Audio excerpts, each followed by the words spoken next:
Just don't. Custom-built Wrangler Sport 2.0 Turbo in 2021, less than 9 months and 13,500 miles in experienced shaking, loss of acceleration and overheating. Towed and was diagnosed as engine failure. Almost 7 weeks with a loaner. Get it back from dealer and 2 months in at about 15K. Loss of acceleration and shuts down. Told needs new transmission. Reach out finally to Jeep Wave, where I'm informed the engine was never actually replaced, only part replacements. This is not the experience I was looking for when I purchased a brand new Jeep. Absolute nightmare. Purchase this Jeep. The 31st of December 2020 have less than 4,000 miles since new. Approx 5 weeks ago, the one-touch skytop would not close, third time to use. Took the unit in for repair. It has now been in service for 5 weeks, still not fixed.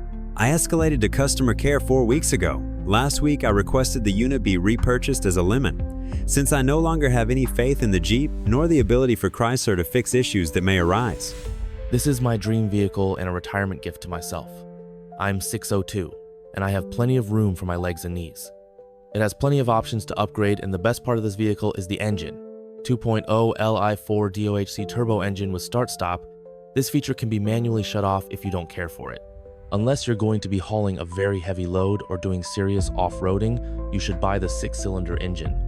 The engine's HP, torque ratio compared to the 6 cylinders are very close. I purchased this Jeep without any running boards B. See, I can save a few bucks by purchasing an aftermarket kit. It comes with a Jeep toolkit, extra wheel locks, and a rear backup camera cover in order to protect it while you're driving off-road and gravel from any debris that may damage the lens. It has plenty of power and the all-wheel disc brakes work fantastic. I will have this vehicle for the rest of my life. Like an abusive relationship, I want this vehicle to be good to me, but it has a new problem every week it seems. I ordered it new, and right from the day I picked it up has been one thing after another. I've put 14,000 kilometers on it so far, and not only baby it, but I'm meticulous with maintenance, especially with it being my first new vehicle. I've had Wranglers in the past, so I know how they drive, but this is the worst one ever. It's like walking a curious puppy, everywhere but straight. It appears to have play in the drag link where it ties into the pitman arm. Other problems so far: noisy lifter every once in a while, brakes lose vacuum if parked more than a day, pulley bearing noise when cold, pinging detonation, even on 93 octane gasoline, missing speaker clips, extra bolts found on floor when I picked it up. Too many squeaks and rattles to list, including very loose chrome bezels on the dashboard, paint different shades on small panels around cowl. All this from a car company that us taxpayers bailed out years ago. How do dealers repay us? By charging above MSRP prices for poor quality products. It's 3.6 torque automatic, but the drop-down did not have this. It was a fun vehicle to drive, until it wasn't.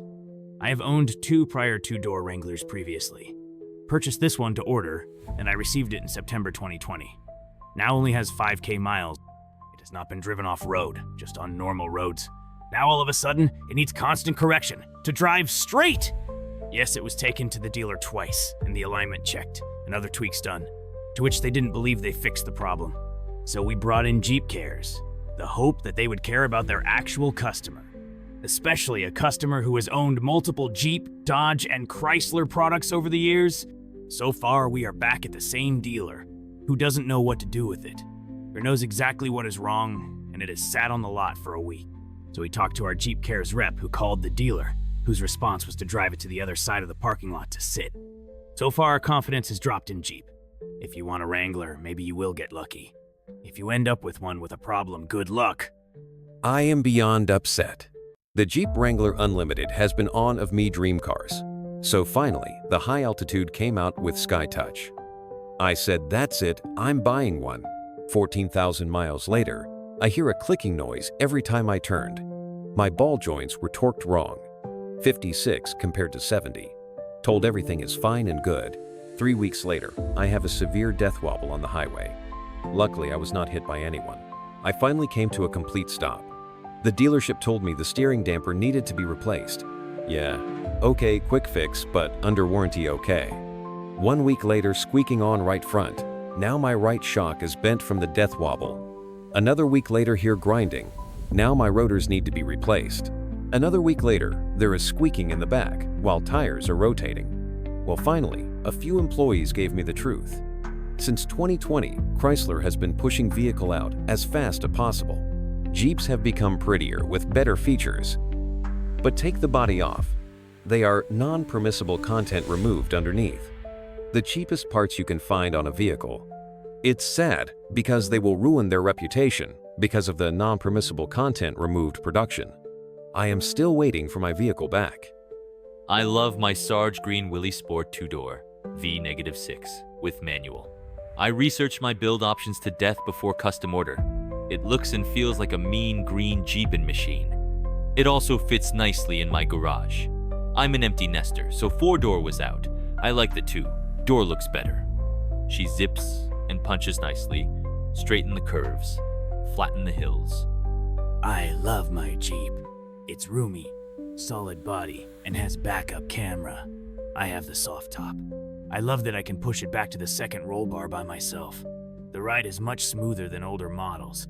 I just wish it was better on gas and came with a gas cap cover standard. This is not the Wrangler I had 20 years ago, that's for sure. Jeep has reimagined the ride, making it a lot smoother and much more efficient, while keeping the same Jeep Wrangler design, style, and make that I loved so much then and even more now. This car definitely has its perks. This is the first SUV-style car I've owned, and I love the size and visibility out of it. The details in this model are nice. The only things I have noticed that I'm not super fond of is every time I go through the car wash, I get water leaking in through the top. Note, I've never taken the top off and this car is brand new, a month old. But other than that, I love this car.